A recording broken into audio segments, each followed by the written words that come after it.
सहना भवतु सहनौ भुनक्तु सह वीर्यङ्करवावहै तेजस्विनावधीतमस्तु मा विद्विषावहै। ॐ शान्ति शान्ति शान्तिः। शङ्करं शङ्कराचार्यं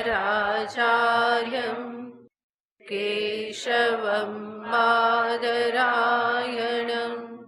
सूत्रभाष्यकृतौ वन्दे भगवन्तौ पुनः पुनः। ईश्वरो गुरुरात्मेति मूर्तिभेदविभागिने व्योमवद्व्याप्तदेहाय दक्षिणामूर्तये नमः। ॐ पार्थाय प्रतिबोधितां भगवता नारायणेन स्वयं व्यासेन ग्रथितां पुराणमुनिना मध्ये महाभारतम्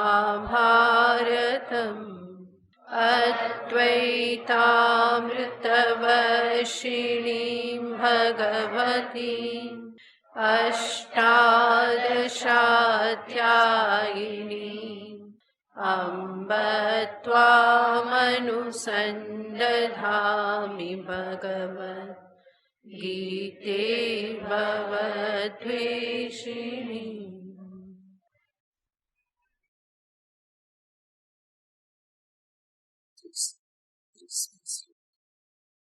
श्रीभगवानुवाच अपरे नियताहाराः प्राणान् प्राणेषु जुह्वति सर्वेऽप्येते यज्ञविदो यज्ञक्षपितकल्मषाः यज्ञशिष्टामृतभुजो यान्ति ब्रह्म सनातनम्।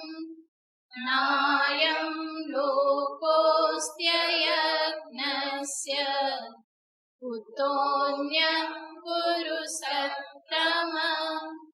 एवं बहुविधा यज्ञा वितता ब्रह्मणो मुखे कर्मजान् वेत्ति तान् सर्वान्। एवं ज्ञात्वा विमोक्ष्यसे श्रेयान् द्रव्यमयाद्यज्ञात् ज्ञानयज्ञः परन्तप। सर्वं कर्माखिलं पार्थ ज्ञाने परिसमाप्यते। છેલ્લા શ્લોકમાં ભગવાન શ્રી કૃષ્ણચંદ્રે કહ્યું, સર્વમ કર્મ હે પાર્થ જ્ઞાને પરિસમાપ્યતે. બધા કર્મ જ્ઞાનમાં પરિસમાપ્ત થઈ જાય છે. કર્મ પરિસમાપ્ત થઈ જાય છે એનો અર્થ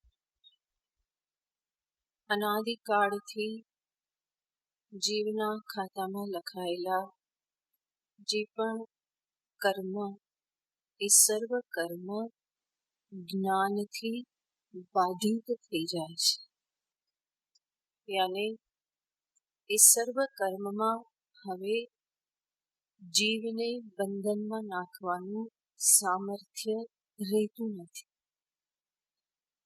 ગઈ વખતે આપણે જોયેલું હતું આ કાર્ય કેવલ આત્મજ્ઞાન જ કરી શકે છે, એના સિવાય સંભવ નથી. અને માટે ભગવાને કહ્યું કે સર્વ યજ્ઞમાં જ્ઞાન યજ્ઞ જે છે એ શ્રેષ્ઠ છે. શ્રેયાન દ્રવ્યમયાત યજ્ઞાત જ્ઞાન યજ્ઞ પરંતપ.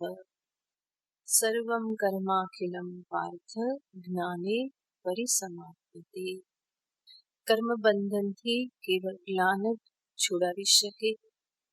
અને આવું જ્ઞાન કે જેની મહિમા ભગવાને ફરી ફરીને કહી, એવું જ્ઞાન કેવી રીતે પ્રાપ્ત થાય?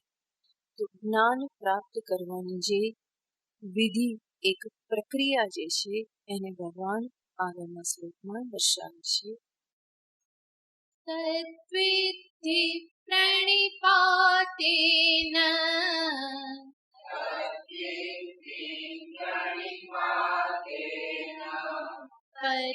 પરિપ્રશ્નેન સેવયા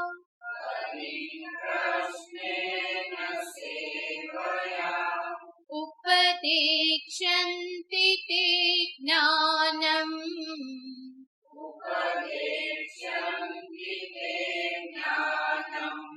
જ્ઞાનિનસ્તત્વદર્શિનઃ.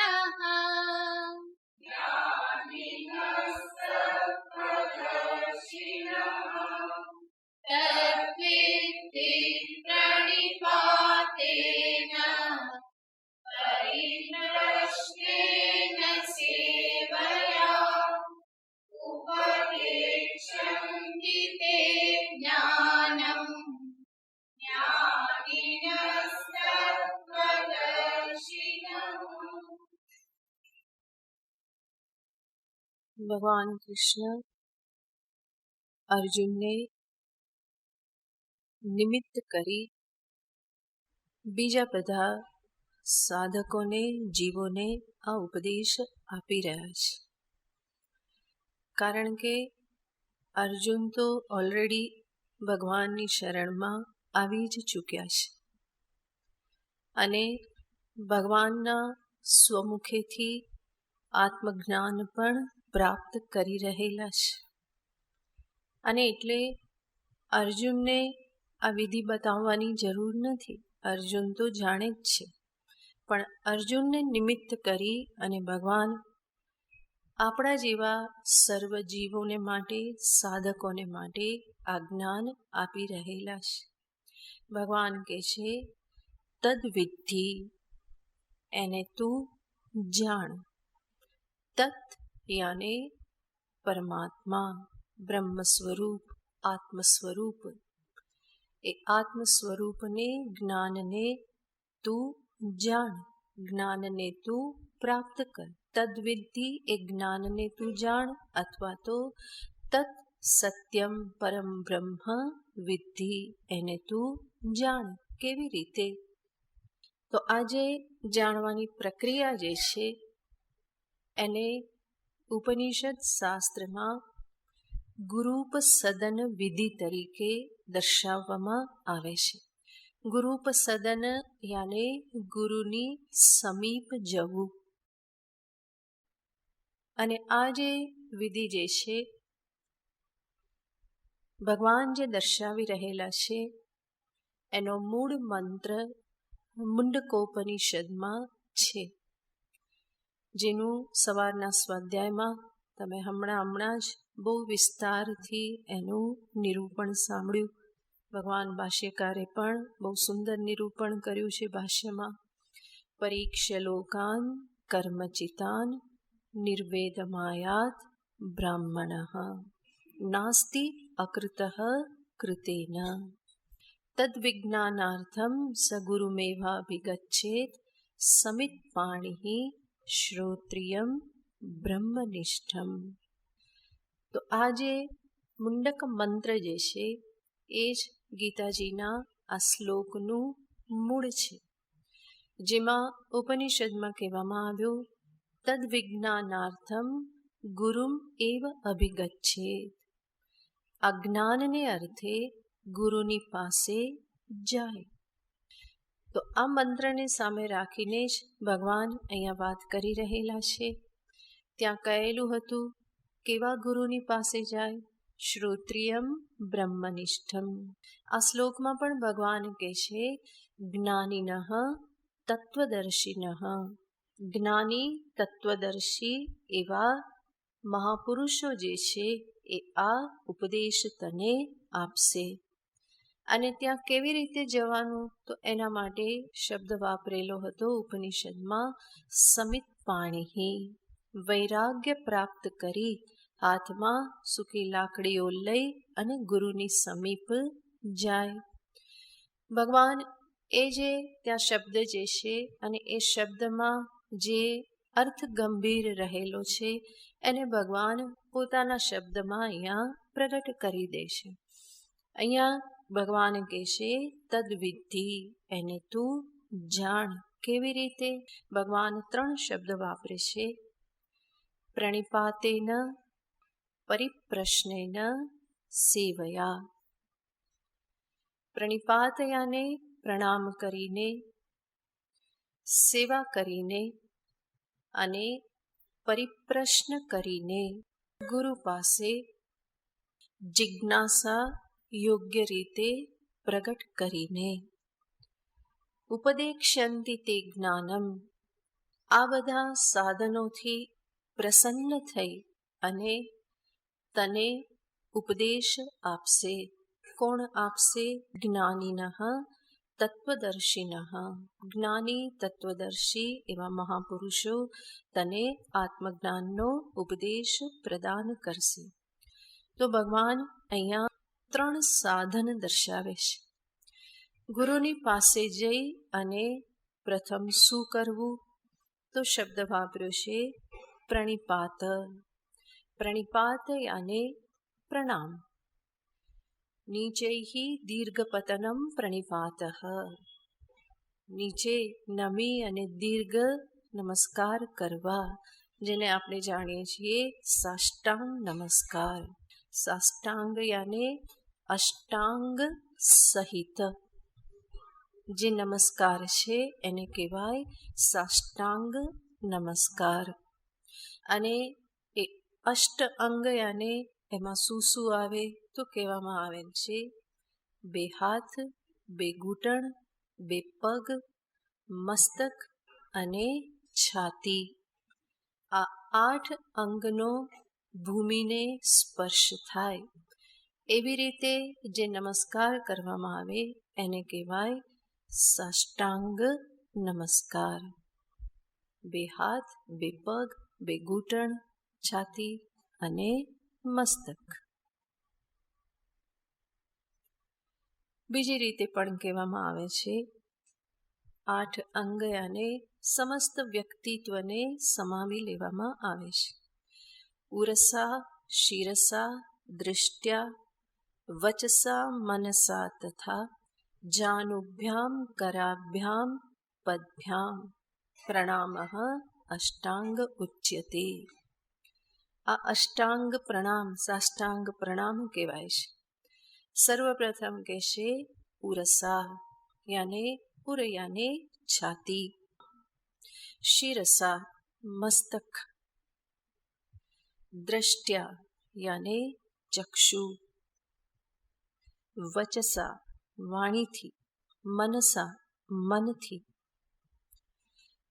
પદભ્યામ કરાભ્યામ, જાનુભ્યામ ચરણ, હાથ, જાનુ આ બધા સહિત જે નમસ્કાર એને કહેવાય છે અષ્ટાંગ નમસ્કાર. એટલું જ નહીં, એક મહાત્મા કહે છે કે આ સાષ્ટાંગ નમસ્કાર જે છે એનાથી જીવના વ્યક્તિત્વમાં રહેલ 8 પુરી અને 8 નગરી ગણાવવામાં આવે છે.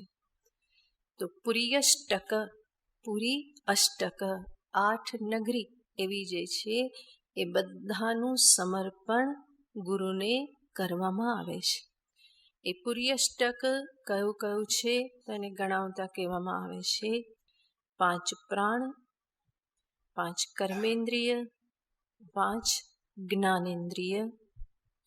આ 5 પ્રાણ એને એક પૂરી નગરી કહેવામાં આવે છે. એવી રીતે 5 કર્મેન્દ્રિય એ બીજી પૂરી છે, 5 જ્ઞાનેન્દ્રિય એ ત્રીજી પૂરી નગરી છે. તો 5 પ્રાણ, 5 કર્મેન્દ્રિય, 5 જ્ઞાનેન્દ્રિય, 4 અંતઃકરણ, મન, બુદ્ધિ, ચિત્ત, અહંકાર. આ ચારેને ભેગા મળી અને અંતઃકરણ કહેવામાં આવે છે. 5 મહાભૂત પૂરા શરીરમાં, સ્થૂલ શરીરમાં આકાશ, વાયુ, અગ્નિ, જલ, પૃથ્વી, આ 5 મહાભૂત છે. આ ઉપરાંત જીવના અનેક પ્રકારના કર્મો, એ કર્મો પણ સ્વયં એક નગરી છે. જીવના કર્મોનો વિચાર કરવા જાઓ તો એમાં ખોવાય જ જવાય. ગહના કર્મણો ગતિહિ. એનાથી આગળ અનેક પ્રકારની કામનાઓ, વાસનાઓ યા સંસ્કાર જે કોતે એ પણ એક નગરી છે. અને આ બધાના મૂળમાં રહેલું આત્મ સ્વરૂપનું અજ્ઞાન. તો અવિદ્યા, કામ, કર્મ, 4 અંતઃકરણ, 5 ભૂત, 5 કર્મેન્દ્રિય, 5 જ્ઞાનેન્દ્રિય, 5 પ્રાણ. આને કહેવામાં આવે છે પુરી અષ્ટક. પુરી અષ્ટક. તો અષ્ટાંગ સાષ્ટાંગ નમસ્કાર જે છે એ આ અષ્ટપુરીના સમર્પણને સૂચિત કરે છે. બધું જ ગુરુના ચરણમાં સમર્પિત કરવામાં આવે છે. તો આમાં પ્રણામ કે જે કેવલ શારીરિક ક્રિયા નથી, પરંતુ અંતરમાં રહેલ મનોભાવની અભિવ્યક્તિ આ શારીરિક ક્રિયા દ્વારા કરવામાં આવે છે. એટલા માટે જ શરીર ઝુકાવીને કેવલ યાંત્રિકતાથી પ્રણામ એ વાસ્તવિક પ્રણામ થતા નથી. પ્રણામ મન સહિત હોય. તો જે મનમાં જે ભાવ જે છે એની અભિવ્યક્તિ આ શારીરિક ક્રિયાથી થાય છે. એટલું જ નહીં, પ્રણામ જે છે એને દર્શાવતા પણ કહેવામાં આવે છે કે આ પ્રણામ જે છે એ શું છે, તો કે અંતરનો એક ભાવ છે. જે ભાવને દર્શાવતા કહેવાય છે પ્રહ્વીભાવ. પ્રહ્વીભાવ એનો અર્થ થાય છે નમ્રતાનો ભાવ. નમ્રતાપૂર્વક, આદરપૂર્વક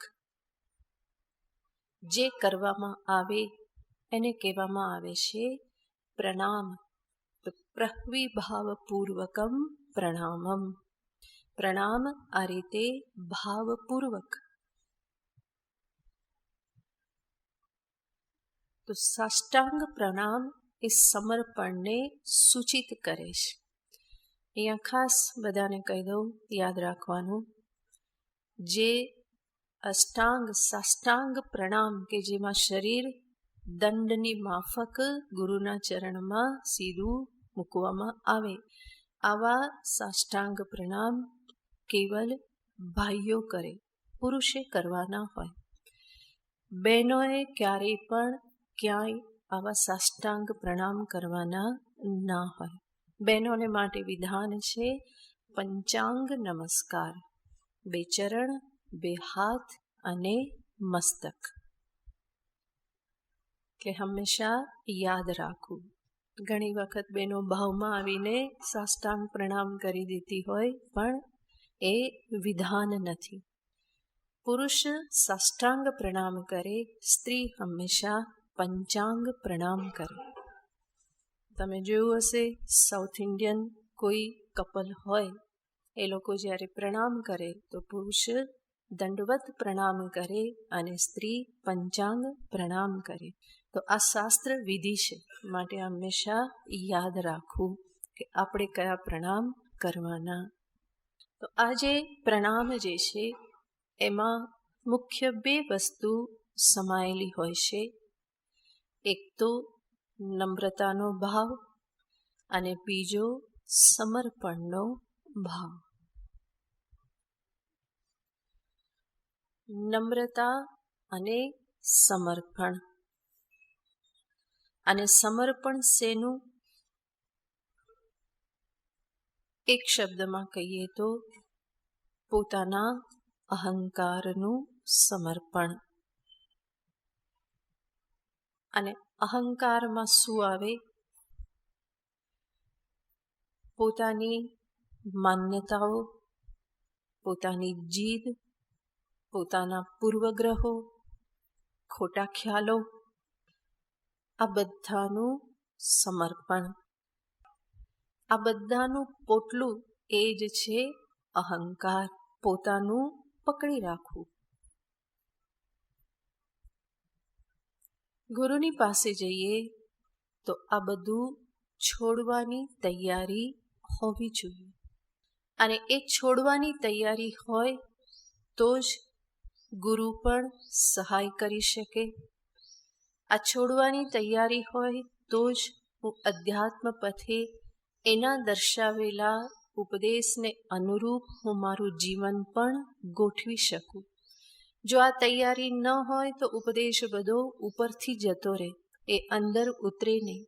એટલા માટે આવા અહંકારનું સમર્પણ, પોતાના તરફથી ખાલી થવાની તૈયારી જે છે એ આ પ્રણામ દ્વારા સૂચિત થાય છે.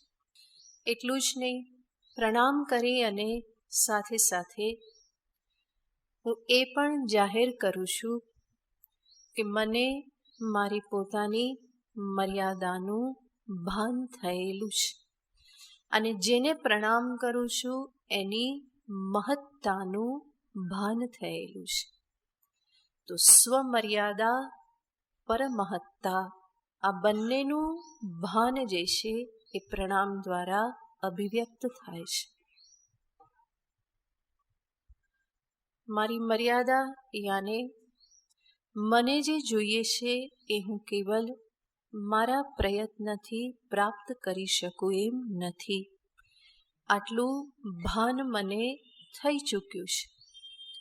અને એટલા માટે જ જેને પ્રણામ કરું છું એની મહાનતા, મહત્તા જે છે એને હું મારા અંતરથી સ્વીકારું છું.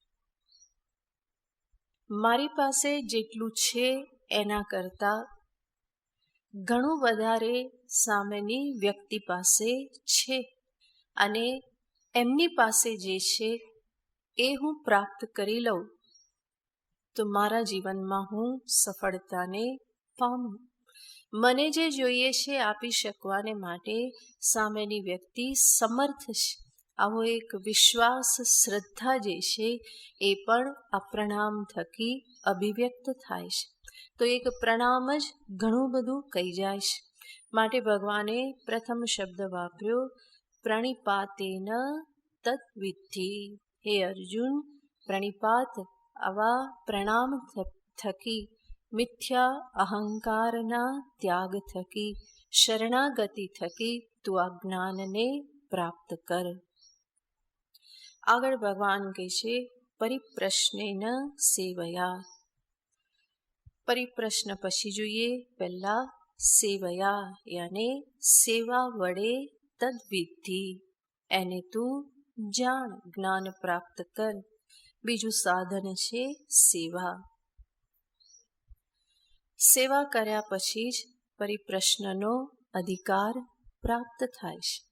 માટે પહેલા સેવાને જોઈએ તો પ્રણામ થકી કે પ્રણિપાત થકી જે શ્રદ્ધા, ભક્તિ, શરણાગતિ આજે સ્વીકારેલું છે એ અંતરમાં રહેલ શ્રદ્ધા, ભક્તિ, શરણાગતિ આ બધાની અભિવ્યક્તિ બહાર કેવી રીતે થઈ શકે? તો કે સેવા થકી થઈ શકે.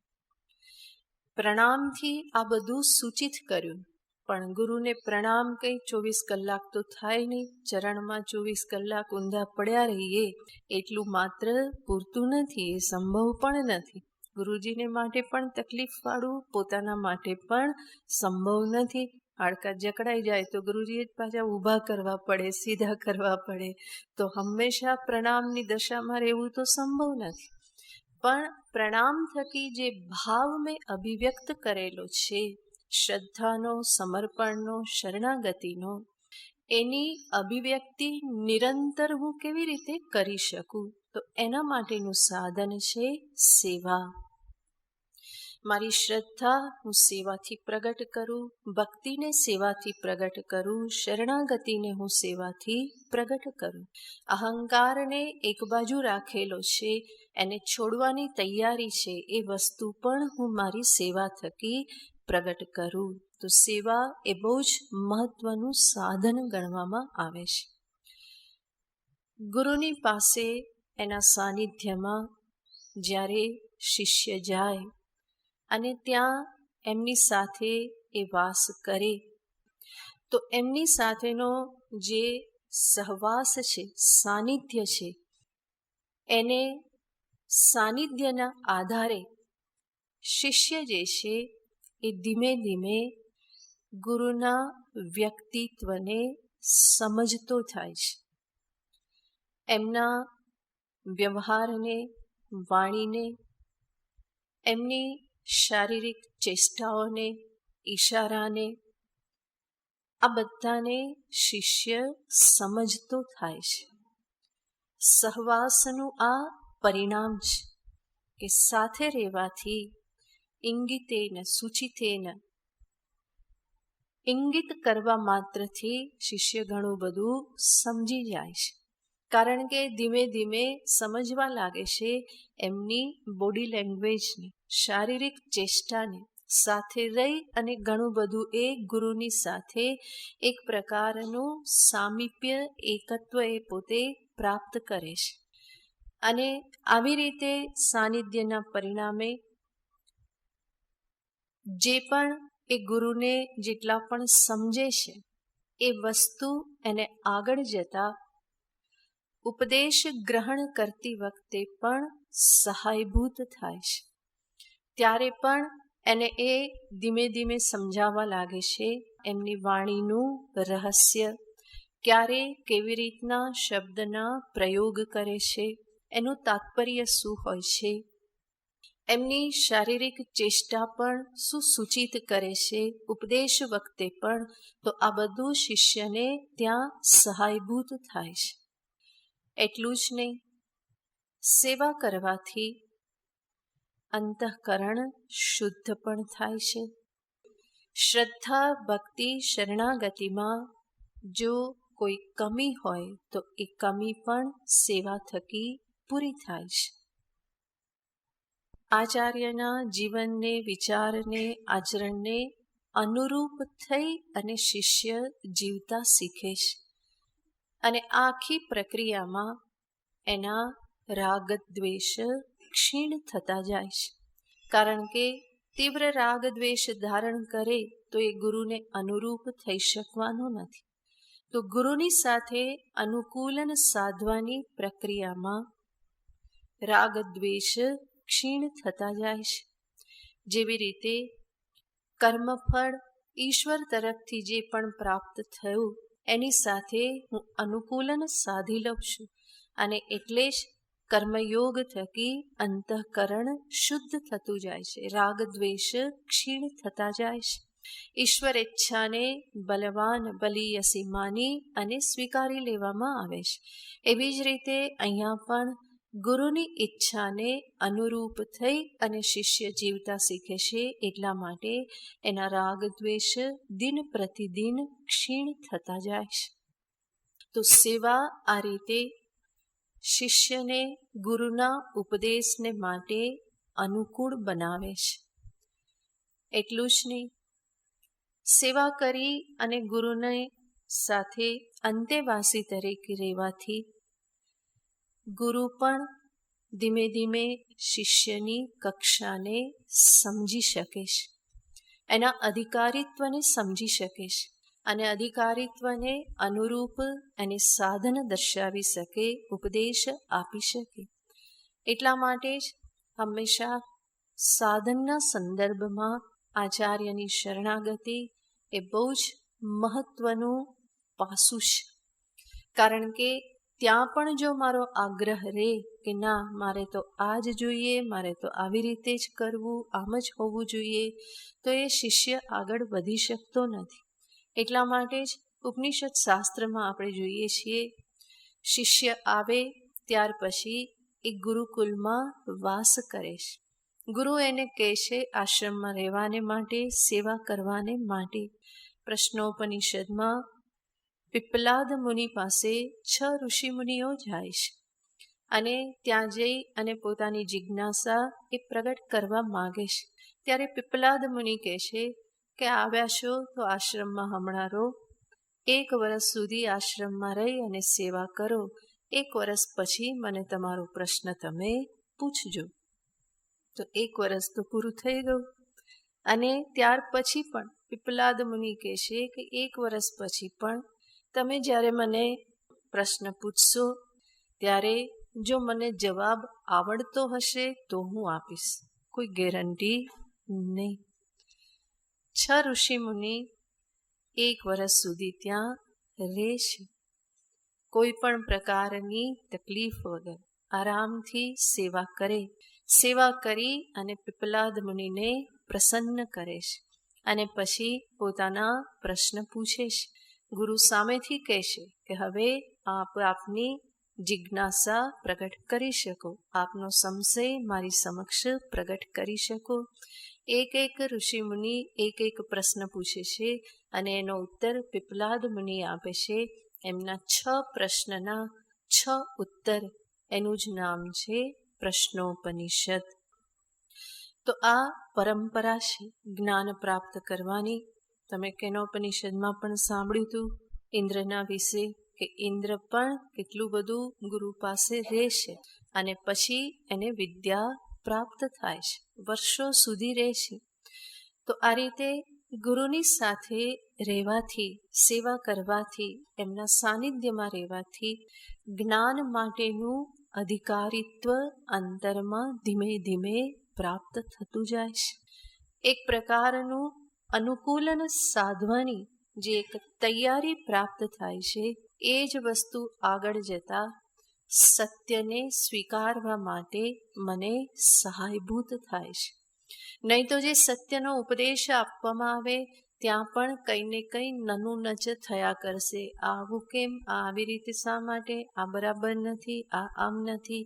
તો આવું બધું મનમાંથી સાફ કરવાને માટે જ આ વચગાળાનો સમય છે કે જેમાં સેવા કરતાં કરતાં અંતરને તૈયાર કરવામાં આવે છે.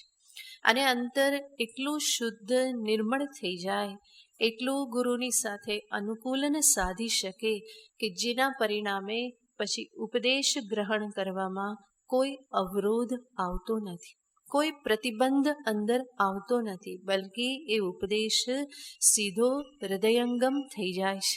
તો આ બધી તૈયારીને અર્થે આ બીજું સોપાન કહેવામાં આવે છે સેવા. સેવયા તદ વિદ્ધિ. સેવાથી ભગવાન કહેશે કે તું એ જ્ઞાનને પ્રાપ્ત કર. એટલું જ નહીં, આજે સેવા કરતા કરતા અનેક વખત ગુરુના ગુણો શિષ્યમાં ધીમે ધીમે ઉતરતા જાય છે. કારણ કે ગુરુની સાથે રહેવું, અંતેવાસી તરીકે રહેવું, એમના સહવાસમાં રહેવું, સેવા કરવી, આ બધાના કારણે સતત શિષ્યના મનમાં ગુરુનો વિચાર હોય છે. એક પ્રકારની ગુરુ ઉપાસના એના દ્વારા થતી રહેતી હોય છે. હંમેશા વિચાર ચાલતો રહે, આચાર્યને માટે શું કરું, કેવું કરું તો એમને ગમશે, શું કરવાથી એ પ્રસન્ન થશે. આ પરિસ્થિતિમાં એ હોય તો એ કેવી રીતે નિર્ણય લે, કેવો વિચાર કરે, આ પરિસ્થિતિમાં કેવો પ્રતિભાવ આપે. આવી રીતના વિચાર કરતા કરતા શિષ્ય જે છે એ ગુરુની ઉપાસના જ કરતો હોય છે અને એના થકી ગુરુમાં રહેલા ઘણા બધા ગુણો જે છે એ શિષ્યમાં ઉતરવા લાગે છે અને આ સદ્ગુણ સંપત્તિ જ ફરી આગળ જતા એને જ્ઞાન પ્રાપ્ત કરવામાં અત્યંત સહાયભૂત થાય છે. નબળાઈઓ દૂર થાય છે, સદ્ગુણ સંપત્તિ પ્રાપ્ત થાય છે, આના થકી જ અધિકારીત્વને એ પામે છે. તો સેવા એક મહત્વનું સોપાન છે.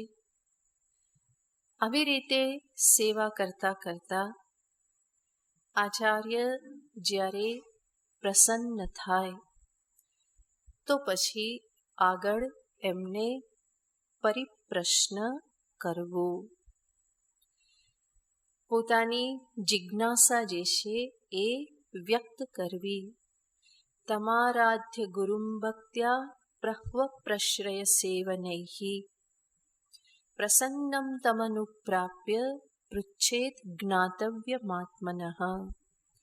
વિવેક ચૂડામણીમાં શંકરાચાર્યજી મહારાજ કે તમારાધ્ય ગુરુમ ભક્ત્યા, તમ ગુરુમ ભક્ત્યા આરાધ્ય, ગુરુની ભક્તિપૂર્વક આરાધના કરીને પ્રહ્વ પ્રશ્રય સેવનૈહિ, પ્રહ્વયાને પ્રણામ, પ્રહ્વિભાવ આપણે જોયું, પ્રશ્રય એમના આશ્રય રહેવું, શરણાગત રહેવું અને સેવનૈહિ સેવા દ્વારા, પ્રહ્વ પ્રશ્રય સેવનૈહિ આ બધું કરી અને એમને પ્રસન્ન કરવા.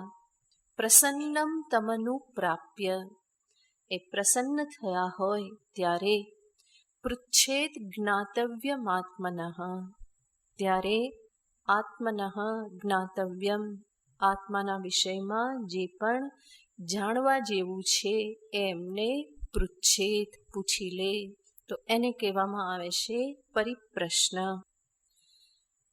સેવાથી પ્રસન્ન થયેલા આચાર્ય સીધો ઉપદેશ નહીં આપવા લાગે, પરંતુ આચાર્યની સમક્ષ જિજ્ઞાસા પ્રગટ કરવી રહી.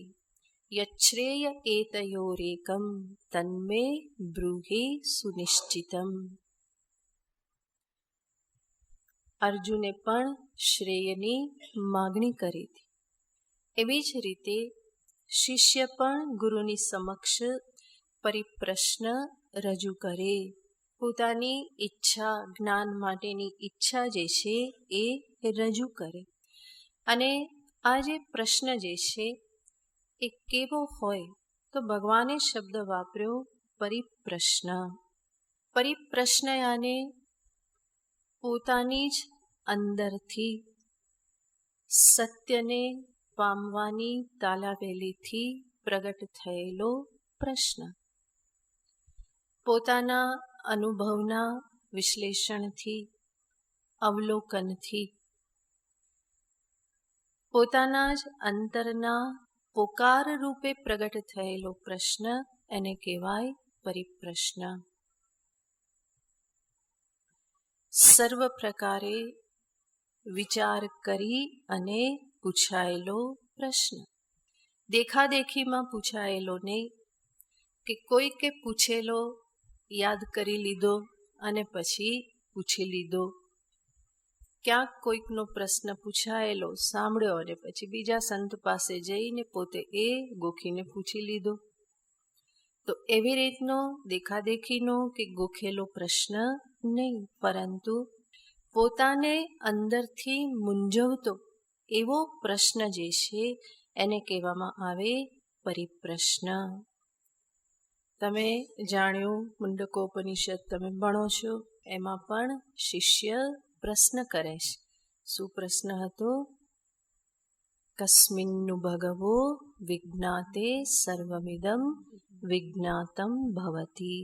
આ છે પરિપ્રશ્ન. કો નામ બંધ કથમેશ આગતઃ. વિવેક ચૂડામણીનો પ્રશ્ન ગુરુજીને પૂછે છે શિષ્ય, કો નામ બંધ, બંધન શું છે? આ બંધન આવ્યું ક્યાંથી? એમાંથી મુક્ત થવાનો ઉપાય શું? આ શિષ્યનો પ્રશ્ન છે. એવી જ રીતે કેનોપનિષદનો શિષ્ય પૂછે છે કે નેષિતમ પતતિ પ્રેષિતમ મનઃ કેન પ્રાણ પ્રથમ પ્રૈતિયુક્ત. આ મન કોના દ્વારા પ્રેરિત થઈ અને વિષયોમાં જાય છે? પ્રથમ પ્રાણ કેવી રીતે ચાલુ થાય છે?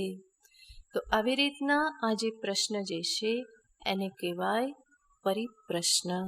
જરૂરી નહીં કે સંસ્કૃતમાં જ હોવા જોઈએ, નહીં તો તમે કહેશો કે તમે બધા બોલ્યા એ તો કેવા છે સંસ્કૃતમાં, ને અમને તો સંસ્કૃત આવડે નહીં. સંસ્કૃત ભાષાની જરૂર નથી, પરંતુ તાત્પર્ય આ પ્રમાણે હોવું જોઈએ. ગુરુની પાસે જઈને પૂછાય નહીં કે ગણેશ ચતુર્થી ક્યારે છે. ઘણા મને આવું પૂછતા હોય, સામે બેઠા હોય ને તો પૂછી લે ગણેશ ચતુર્થી ક્યારે, આ વખતે જન્માષ્ટમી કઈ તારીખે. મને ક્યારેક ખબર હોય ને ક્યારેક ખબર ના હોય. ખબર હોય તો કહી દઉં જવાબ, પણ હંમેશા ખબર ના હોય. પૂછનારને એવું હોય કે ગુરુ મને તો આખું કેલેન્ડર અહીંયા હોય, બધું ડિક્શનરી કેલેન્ડર બધું અહીંયા હોય. એવું છે ને, એટલી બધી કેપેસિટી નથી. તો આવી રીતે પ્રશ્ન પૂછવાના ના હોય કે આજે કયો વાર થયો, આવા પ્રશ્ન પૂછવાના ના હોય. પ્રશ્ન એટલે પરિપ્રશ્ન. સંસ્કૃતમાં ન હોય પણ ગુજરાતીમાં, હિન્દીમાં, જેમાં પણ પ્રશ્ન કેવો હોય? ગંભીર પ્રશ્ન હોય, અંતરથી મૂંઝવતો પ્રશ્ન હોય. બ્રહ્મ તત્વના સંદર્ભમાં જીવ શું, બ્રહ્મ શું, સંસાર શું છે, મોક્ષ શું છે, બંધન શું છે, કેવી રીતે આમાંથી બહાર નીકળાય, ઉપાય શું છે, હું ક્યાં ઊભેલો છું, મને ખ્યાલ નથી આવતો, મદદ કરો. તો આ બધા પ્રશ્ન જે છે એ કહેવાય પરિપ્રશ્ન. અધિકારીત્વના સંદર્ભના પ્રશ્ન. નબળાઈઓ છે, આ નબળાઈમાંથી કેવી રીતે બહાર નીકળું, આ ગુણને હું કેવી રીતે પ્રાપ્ત કરું, આ વ્યવહારમાં હું કેવી રીતે સત્યને પકડી રાખી શકું, કેવી રીતે અનીતિથી, અધર્મથી બચું. આ બધા પ્રશ્ન જે છે આને કહેવાય પરિપ્રશ્ન. તો પરિતઃ બધી બાજુથી વિચાર કરી અને પૂછવામાં આવેલો પ્રશ્ન. પોતાના જ્ઞાનનું પ્રદર્શન માટે કે ઉદ્ધતાએ પ્રગટ કરવાને માટે કરવામાં આવતા પ્રશ્ન નહીં, પરીક્ષા લેવા માટે કરવામાં આવતો પ્રશ્ન નહીં, પરંતુ કેવળ જિજ્ઞાસાની અભિવ્યક્તિ જેમાં થતી હોય, તત્વ વિષયક, સત્ય વિષયક જિજ્ઞાસાની અભિવ્યક્તિ હોય, એને કહેવામાં આવે પરિપ્રશ્ન. તો આ 3 સાધન ભગવાને દર્શાવ્યા. પ્રણિપાતેન વિદ્ધિ, સેવયા વિદ્ધિ, પરિપ્રશ્નેન વિદ્ધિ. અને આવી રીતના સાધનો થકી જો તું પ્રયત્ન કરીશ તો ઉપદેક્ષ્યંતિ તે જ્ઞાનમ, ગુરુ જરૂર તને જ્ઞાન પ્રદાન કરશે. જ્યારે અધિકારીત્વ યોગ્ય રીતે ઉપસ્થિત થાય, યોગ્ય રીતે જિજ્ઞાસા પ્રગટ કરે અને ખરેખર એ જ્ઞાન માટેનું અધિકારીત્વ, એ યોગ્યતા જો એનામાં જોવામાં આવે તો ગુરુ ક્યારેય પણ એની ઉપેક્ષા ન કરે. કરુણયા અનુગ્રહિષ્યંતિ. ભગવાન ભાષ્યકાર કહે છે એ કરુણા કરી અને મહાપુરુષ તમારા પર અનુગ્રહ જરૂર કરે છે. તો ઉપદેક્ષ્યંતિ તે જ્ઞાનમ. કોણ? જ્ઞાનિનઃ તત્વદર્શિનઃ. ભગવાન પણ 2 શબ્દ વાપરે છે. જેને ઉપનિષદમાં શ્રોત્રિય કહેલા હતા એને ભગવાન અહીંયા જ્ઞાની કહે છે, અને ઉપનિષદમાં જેને બ્રહ્મનિષ્ઠ કહેલા હતા એને ભગવાન કૃષ્ણ અહીંયા તત્વદર્શી શબ્દથી કહે છે.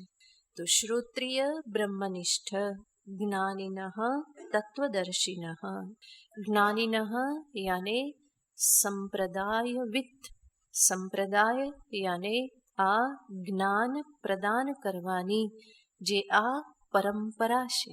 સંપ્રદાય યાને સમ્યક પ્રદીયતે જ્ઞાનમ યસ્મિન. જેમાં બહુ સારી રીતે આ જ્ઞાન પ્રદાન કરવામાં આવે છે. જ્ઞાન જેવી રીતે ગુરુ પાસેથી જ પ્રાપ્ત થાય છે, એવી જ રીતે જ્ઞાન પ્રદાન કરવાની કળા જે છે એ કળા પણ આ ગુરુ શિષ્ય પરંપરા, જે પરંપરા ચાલી આવે છે સંપ્રદાય, એના થકી જ પ્રાપ્ત થાય છે. જ્ઞાન મેળવનારા બધા જ જ્ઞાન પ્રદાન કરી શકતા નથી. ભણનારા બધા જ ભણાવી શકતા નથી. ટીચર હોવાની ક્વોલિટી કોઈકમાં જ હોય. ભણે તો બધા જ છે, પરંતુ બધા ટીચર બની શકતા નથી. કોઈક વિદ્યાર્થી જ ટીચિંગ ક્ષેત્રમાં જાય છે અને સારી રીતે એ ભણાવી શકે છે. બધા જે જાય છે એ પણ બધા ભણાવી શકતા નથી. સર્ટિફિકેટના જોરે જાય ખરા, પરંતુ દરેક વખતે એ પોતાના વિષયને ન્યાય આપી શકતા નથી. તો આ પણ એક વિશેષ કળા છે કે જે કળા પણ આ સંપ્રદાય પરંપરાથી પ્રાપ્ત થાય છે. તો એવી કળા જેની પાસે છે, જેણે શાસ્ત્રના તાત્પર્યને બરાબર સમજેલું છે, શાસ્ત્રને પ્રમાણ રૂપે અપનાવી અને પ્રમાણ તરીકે એનો ઉપયોગ જે કરી શકે છે. શાસ્ત્ર એ જ્ઞાનનું સાધન છે, પ્રમાણ છે, અને પ્રમાણને, સાધનને હેન્ડલ કરવાની એક કળા હોય છે. બધા સાધન બધા હેન્ડલ ના કરી શકે, તો દરેક સાધન, મશીન આ બધાને ચલાવવાની એક કળા હોય. એવી જ રીતે ઉપનિષદના વચનો, વેદાંત શાસ્ત્રના વચનો આ પ્રમાણ છે. તો એ પ્રમાણને હેન્ડલ કરવાની કળા જેની પાસે છે, જેણે સ્વયં શાસ્ત્રને પ્રમાણ રૂપે સમજી તાત્પર્ય નિશ્ચય કરેલો છે, અને એ તાત્પર્ય નિશ્ચયને બુદ્ધિમાં રાખી શાસ્ત્રના પ્રત્યેક વાક્ય, શબ્દ, શ્લોક, પાદ આનો અર્થ જે કરી શકે છે, એને એક સમન્વય કરી અને પરમ સત્ય સાથે ગૂંથીને જે એને બતાવી શકે છે. તત્તુ સમન્વયાત આ બ્રહ્મસૂત્ર છે. એ એક તત્વની સાથે બધા જ વચનોને, વાક્યોને, શબ્દને જે જોડી શકે છે. તો આવી કળા જેની પાસે છે એને કહેવાય શ્રોત્રિય, જેને ભગવાન અહીંયા જ્ઞાની શબ્દથી કહે છે. શાસ્ત્રીય જ્ઞાનથી યુક્ત. અને બીજું ભગવાન કહે છે તત્વદર્શી. તત્વનું જ્ઞાન તો છે, પણ સાથે સાથે તત્વ દર્શન પણ થયું હોવું જોઈએ. યાને જે તત્વજ્ઞાન પ્રાપ્ત કર્યું છે એ તત્વનો સાક્ષાત અપરોક્ષ અનુભવ જેણે પ્રાપ્ત કરેલો છે, તો એને કહેવામાં આવે તત્વદર્શી. દર્શન યાને ચર્મચક્ષુથી દર્શન નહીં, પરંતુ પોતાની અંતર્મુખી સાધના થકી ધ્યાન સમાધિના અભ્યાસ દ્વારા બ્રહ્માકાર વૃત્તિનો ઉદય કરી અંતરની અવિદ્યાની નિવૃત્તિ જેની થયેલી છે અને સ્વયંને અપરોક્ષ સાક્ષાત બ્રહ્મ રૂપે જેણે જોયેલ છે, અનુભવેલ છે, એને કહેવાય તત્વદર્શી. તો ગુરુને માટે ભગવાન કહેશે એ કેવા હોય? તત્વદર્શી. જ્ઞાન પ્રદાન કરે, પણ જો તત્વનો અપરોક્ષ અનુભવ ન હોય તો એ શબ્દમાં એટલું વજન આવી શકતું નથી. અને એક નિયમ છે, તત્વજ્ઞાની જ બીજાને તત્વજ્ઞાની બનાવી શકે.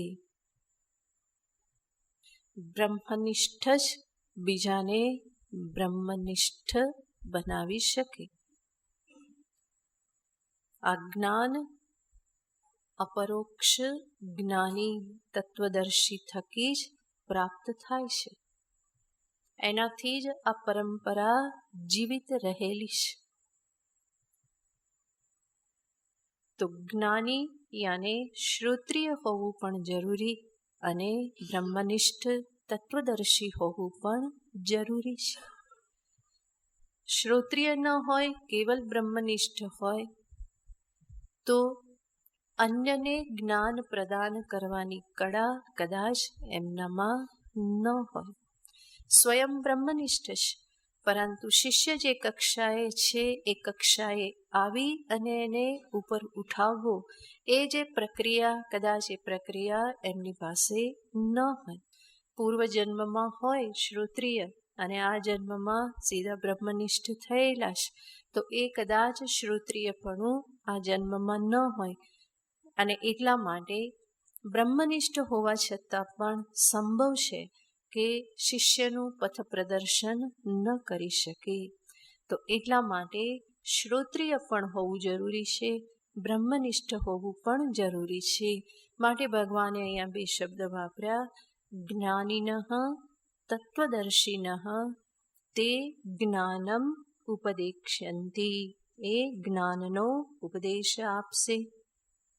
તો ઉપનિષદે કહેલું છે, તદ વિજ્ઞાનાર્થમ ગુરુમ એવ અભિગચ્છેત. એ જ વિધિને ભગવાન કૃષ્ણ અહીંયા દર્શાવી રહેલા છે. તદ વિધિ પ્રણિપાતેન પરિપ્રશ્નેન સેવયા. આજે વિષય જે છે ઉપનિષદમાં હોય કે ગીતાજીમાં, એના દ્વારા મુખ્ય એ જ દર્શાવવામાં આવે છે કે આત્મજ્ઞાન ગુરુ વગર પ્રાપ્ત થઈ શકતું નથી. મુંડકોપનિષદમાં તમે સાંભળેલું, ભગવાન શંકરાચાર્યજી મહારાજ ભાષ્યમાં કહે છે, શાસ્ત્રજ્ઞોપી સ્વાતંત્ર્યેન બ્રહ્માન્વેષણમ મા કુર્યાત. ગમે એવો પંડિત હોય પણ જાતે જાતે બ્રહ્મનું અન્વેષણ ન કરે, કારણ કે હાથમાં કંઈ આવશે નહીં. તો આ તાત્પર્ય છે કે આત્મજ્ઞાન ગુરુ પાસેથી જ પ્રાપ્ત થશે. સ્વયં વેદ કહેશે, આચાર્યવાન પુરુષો વેદ. જેની પાસે આચાર્ય છે એ જ આ તત્વને જાણી શકે છે.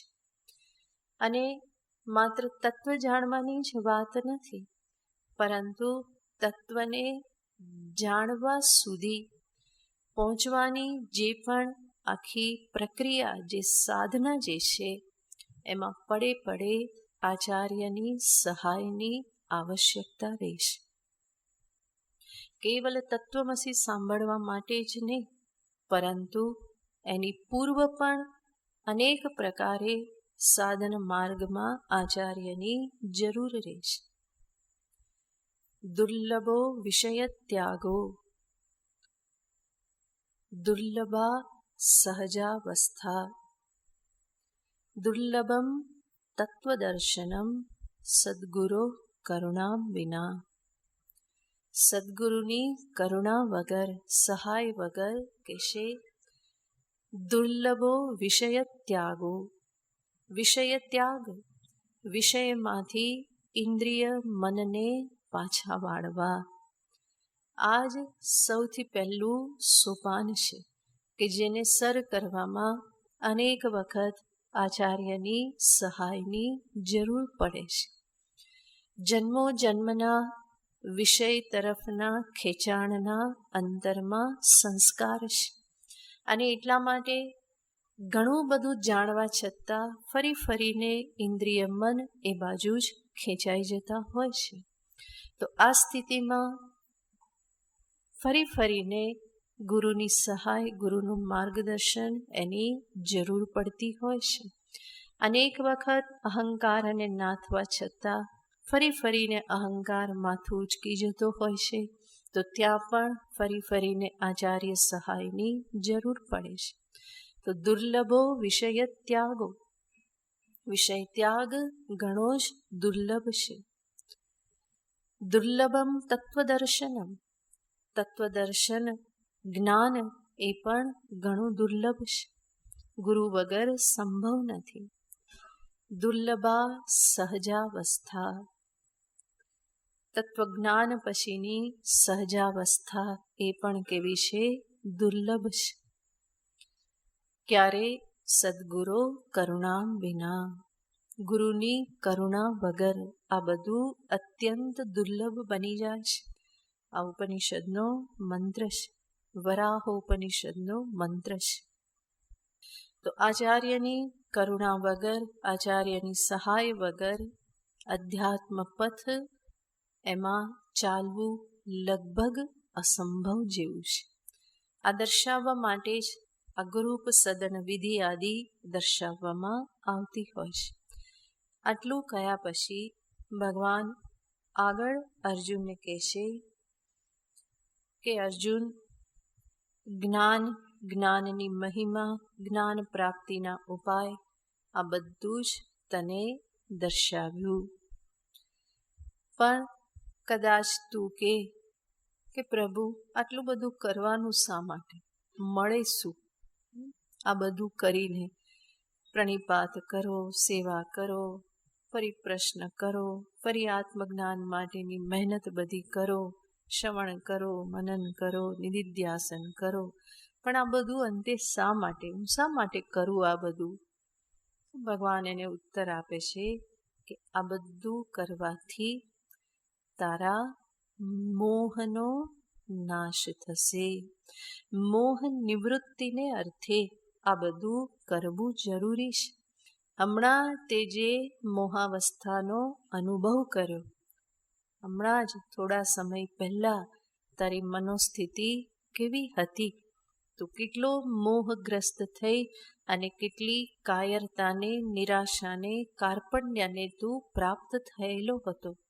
આવા કાર્પણ્યમાંથી, મોહમાંથી, નિરાશામાંથી બહાર નીકળવાને માટે આ આત્મજ્ઞાન એ મુખ્ય ઉપાય છે. તો મોહનાશ એ આત્મજ્ઞાનનું ફળ છે. એને પ્રાપ્ત કરવાને માટે આ બધું કરવું જરૂરી છે. એ રીતે ભગવાન આગળના શ્લોકમાં કહેશે, જેને પછી જોઈશું. ઓમ પૂર્ણમદઃ પૂર્ણમિદં પૂર્ણાત પૂર્ણમુદચ્યતે પૂર્ણસ્ય પૂર્ણમાદાય પૂર્ણમેવાવશિષ્યતે. ઓમ શાંતિ શાંતિ શાંતિ. હરિ ઓમ શ્રી ગુરુભ્યો નમઃ. હરિ ઓમ.